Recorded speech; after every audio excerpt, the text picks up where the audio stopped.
নিয়োগে সুপারিশ, নাহিদ ও নুসরাতকে নিয়ে মুখ খুললেন মাসুদ। নতুন দল, নতুনত্ব কি আছে, এমন প্রশ্ন রেখেছিলেন সাংবাদিক মাসুদ কামাল। যদিও সাংবাদিক মাসুদ কামালকে আওয়ামী লীগের দালাল বলা হয়, মানে অনেকেই বলে থাকেন সোশ্যাল মিডিয়ায়, কিন্তু তিনি দাবি করেন যে যে দলই আসুক না কেন তাকে সবাই দোষারোপ করে, তিনি সবার বিপক্ষেই বা ন্যায়ের কথা বলেন।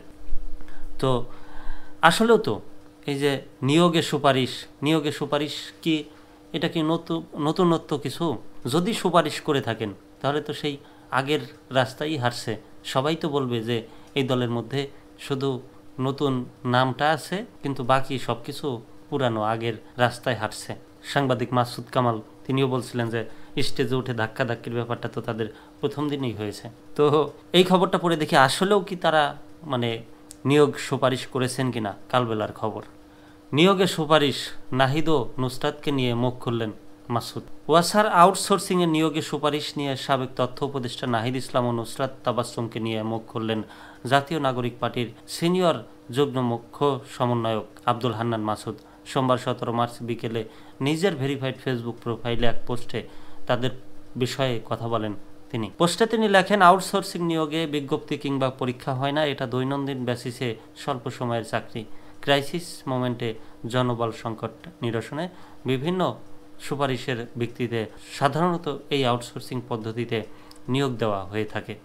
আর এটা নিয়েই চলছে মিডিয়া ট্রায়াল, চরিত্র হননের অপচেষ্টা। তিনি লেখেন, নাহিদ ইসলাম ভাই, নুসরাত তাবাসসুম আপুকে আমি অন্তত 4 বছর ধরে চিনি, ওনাদের পাশে দাঁড়াচ্ছি।